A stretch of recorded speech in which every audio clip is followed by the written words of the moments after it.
Hi, നല്ലൊരു veg സ്റ്റാർട്ടറിൻ്റെ റെസിപ്പിയാണ് കേട്ടോ. അപ്പോൾ നമ്മൾ ചെയ്യുന്നത് വെജ് മഞ്ചൂരിയൻ ആണ്. പൈനാപ്പിൾ വെച്ചുള്ള നല്ലൊരു മഞ്ചൂരിയൻ ആണ്. അടിപൊളി ടേസ്റ്റാണ്. അപ്പോൾ എല്ലാവരും ട്രൈ ചെയ്ത് നോക്കണേ. അപ്പോൾ അതിന് വേണ്ടി ഒരു പൈനാപ്പിളിൻ്റെ പീസ് ഞാൻ എടുത്തിട്ടുണ്ട്. അപ്പോൾ ഞാനിവിടെ ചെറിയ അളവിലാണ് എടുക്കുന്നത്. നിങ്ങൾ ആദ്യം ചെറിയൊരു അളവിൽ ഉണ്ടാക്കി നോക്കിയതിന് ശേഷം മാത്രം കൂടുതലായിട്ട് ഉണ്ടാക്കാനായിട്ട് ശ്രമിക്കുക. പൈനാപ്പിൾ എടുക്കുമ്പോൾ ശ്രദ്ധിക്കേണ്ട കാര്യം എന്താണെന്ന് വെച്ചിട്ടുണ്ടെങ്കിൽ അത്യാവശ്യം മധുരം ഉള്ളത് എടുക്കാനായിട്ട് ശ്രമിക്കുക. പുളി കൂടുതലായിട്ട് നിന്ന് കഴിഞ്ഞിട്ടുണ്ടെങ്കിൽ കഴിക്കുമ്പോൾ ബുദ്ധിമുട്ടായി ഫീൽ ചെയ്യും. അപ്പോൾ അത് അത്യാവശ്യം വലുപ്പത്തിൽ ഞാൻ ഒരു പാത്രത്തിലേക്ക് കട്ട് ചെയ്തെടുത്തിട്ടുണ്ട്. ഇതിലേക്ക് 3 ടേബിൾ സ്പൂൺ അളവിൽ മൈദയാണ് ചേർക്കുന്നത്. 1 ടേബിൾ സ്പൂൺ അളവിൽ കോൺഫ്ലോർ ചേർക്കുന്നുണ്ട്. അതുപോലെ തന്നെ ആവശ്യത്തിന് ഉപ്പ്, 1/2 ടീസ്പൂൺ അളവിലാണ് ഉപ്പ് എടുത്തിരിക്കുന്നത്. 1/2 ടീസ്പൂൺ അളവിൽ ബ്ലാക്ക് പെപ്പർ പൗഡർ, അതുപോലെ തന്നെ red chilli powder, 3 garlic cloves ആണ് എടുത്തിരിക്കുന്നത്. അപ്പോൾ അത് അത്യാവശ്യം വലിപ്പമുള്ളതുകൊണ്ടാണ് 3 എടുത്തിരിക്കുന്നത്. ചെറുതാണെങ്കിൽ കുറച്ചുകൂടെ കൂടുതൽ എടുക്കാം. അതുപോലെ തന്നെ ഇതുപോലെ സ്കീസർ ഇല്ലാന്നുണ്ടെങ്കിൽ കുഴപ്പമില്ല, ചതച്ച് ചേർത്താലും മതിയാവും. അല്ലാന്നുണ്ടെങ്കിൽ ഗാർലിക് പേസ്റ്റ് ചേർത്താലും മതിയാകും. ഇങ്ങനെ ചേർക്കുന്നതിനേക്കാൾ നല്ലത് നിങ്ങൾക്ക് കുറച്ചുകൂടെ ബാറ്റർ ആയിട്ട് ആണ് നല്ലതെന്ന് തോന്നിക്കഴിഞ്ഞാൽ അങ്ങനെ ചേർത്താലും മതിയാവും. അപ്പോൾ ഇത് റെഡി ആയിട്ടുണ്ട്. ഇനി നമുക്കിതിലേക്ക് ആവശ്യമായിട്ടുള്ള പച്ചക്കറികളൊക്കെ മുറിച്ചെടുക്കാം. അതിന് വേണ്ടിയിട്ട് ഒരു ചെറിയൊരു കഷ്ണം ഇഞ്ചി, 2 വെളുത്തുള്ളിയാണ് ഞാൻ എടുത്തിരിക്കുന്നത്. ഒരു മീഡിയം സൈസിലുള്ള ഒനിയനാണ് എടുത്തിരിക്കുന്നത്. അതും ഇതുപോലെ ചെറുതായിട്ട് ചോപ്പ് ചെയ്തെടുക്കാം. ഇനി ഇതിലേക്ക് ക്യാപ്സിക്കം, അതായത് ബെൽ പെപ്പർ 3 കളറിലുള്ളതാണ് ഞാൻ എടുക്കുന്നത്. ഇപ്പോൾ 3ഉം ചെറിയ പീസസ് ആയിട്ടാണ് എടുക്കുന്നത്. നിങ്ങളുടെ അടുത്ത് 3 കളറില്ലാന്നുണ്ടെങ്കിൽ കുഴപ്പമില്ല. ഉള്ളത് ഇപ്പോൾ ഗ്രീൻ ആണെങ്കിൽ ഒരു ചെറിയ ഒരെണ്ണം, അല്ലാന്നുണ്ടെങ്കിൽ വലുതാണെങ്കിൽ അതിൻ്റെ ഒരു പകുതിയോ എടുത്താൽ മതിയാകും. അപ്പോൾ ഇത് ചെറുതായിട്ട് കട്ട് ചെയ്ത് വെക്കാം. നമ്മളെപ്പോഴും ചൈനീസ് ഡിഷസ് ഒക്കെ ചെയ്യുമ്പോൾ എല്ലാ വെജിറ്റബിൾസും എല്ലാ കാര്യങ്ങളും എടുത്ത് വെച്ചതിന് ശേഷം മാത്രം ചെയ്യാനായിട്ട് ശ്രമിക്കുക. അതല്ലാന്നുണ്ടെങ്കിൽ ലാസ്റ്റ് നമുക്കൊന്നും ചെയ്യാൻ പറ്റാതെ വരും, പണി പാളും. അതുകൊണ്ടാണ്. അപ്പോൾ ഇനി ഇതെല്ലാം കട്ട് ചെയ്ത് വെച്ചിട്ടുണ്ട്.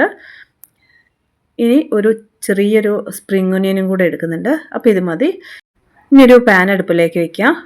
നമുക്ക് കുക്കിംഗ് ഓയിൽ ഏതാണ് നിങ്ങൾ കുക്ക് ചെയ്യുന്ന ഓയിൽ എന്ന് വെച്ചിട്ടുണ്ടെങ്കിൽ ചേർത്ത് കൊടുക്കാം. എണ്ണ നന്നായി ചൂടായി വന്നതിന് ശേഷം മാത്രം പൈനാപ്പിൾ ആഡ് ചെയ്ത് കൊടുക്കുക. ഇത് പെട്ടെന്നാകും കേട്ടോ. അപ്പോൾ ഒരുപാട് തീ കുറച്ച് വെക്കേണ്ട, നല്ല ഹൈ ഫ്ലെയിമിൽ ഇട്ട് തന്നെ നന്നായിട്ടൊന്ന് കുക്ക് ചെയ്തെടുക്കാം. അപ്പോൾ ഇത് ഒറ്റ തവണയായിട്ട് നമുക്ക് ചെയ്യാൻ പറ്റില്ല. അപ്പോൾ അതുകൊണ്ട് ഞാനൊരു 2 തവണയായിട്ടാണ് നന്നായിട്ട് ഫ്രൈ ചെയ്തെടുക്കുന്നത്. അപ്പോൾ ഇതിങ്ങനെ മിക്സ് ചെയ്ത് വെക്കുന്നത് നമ്മൾ ഉണ്ടാക്കുന്നത് തൊട്ട് മുമ്പായിട്ട് മിക്സ് ചെയ്ത് വെക്കണം. ഒരുപാട് മുന്നേ ചെയ്ത് വെച്ച് കഴിഞ്ഞിട്ടുണ്ടെങ്കിൽ പൈനാപ്പിളിൽ നിന്നും വെള്ളം ഇറങ്ങിയിട്ട് ബാറ്ററെല്ലാം കേടായി പോകാനുള്ള ചാൻസ് ഉണ്ട്. അപ്പോൾ അതുകൊണ്ട് ഇത് ആദ്യത്തെ ട്രിപ്പ് ആയിട്ടുണ്ട്. ഇനി ഒരു തവണയും കൂടെ ഇതുപോലെ ചെയ്തെടുക്കട്ടെ. അപ്പോൾ ഇതിലേക്ക് പൈനാപ്പിളിൻ്റെ ടേസ്റ്റ് കുറച്ച് മുന്നോട്ട് നിൽക്കുന്നത് കൊണ്ട് തന്നെ നമ്മളിതിലേക്ക് ആഡ് ചെയ്യുന്ന കാര്യങ്ങളെല്ലാം കുറച്ച് കൂടുതലായിട്ട് ചേർത്ത് കൊടുക്കണം. അപ്പോൾ അതായിട്ടുണ്ട്. ഇനി വേറൊരു പാൻ അടുപ്പത്തേക്ക് എടുത്ത് വയ്ക്കാം. അതിലേക്ക് നല്ലെണ്ണയാണ് ഞാൻ ചേർത്ത് കൊടുക്കുന്നത്. ചൈനീസ് ഡിഷിന് എപ്പോഴും നമ്മൾ നല്ലെണ്ണ ചെയ്യുന്നതാണ് നല്ലത്. അപ്പോൾ അതിലേക്ക് ഇഞ്ചി, വെളുത്തുള്ളി, അതുപോലെ തന്നെ ഒനിയൻ കട്ട് ചെയ്ത് വെച്ചിട്ടുള്ളത് ചേർത്ത് കൊടുക്കുക. നന്നായിട്ടൊന്ന് വഴറ്റിയെടുത്താൽ മതിയാവും. ഒരുപാട് ബ്രൗൺ കളറൊന്നും ആവേണ്ട ആവശ്യമില്ല. അതിലേക്ക് കട്ട് ചെയ്ത് വെച്ചിട്ടുള്ള ക്യാപ്സിക്കം ചേർത്ത് കൊടുക്കാം.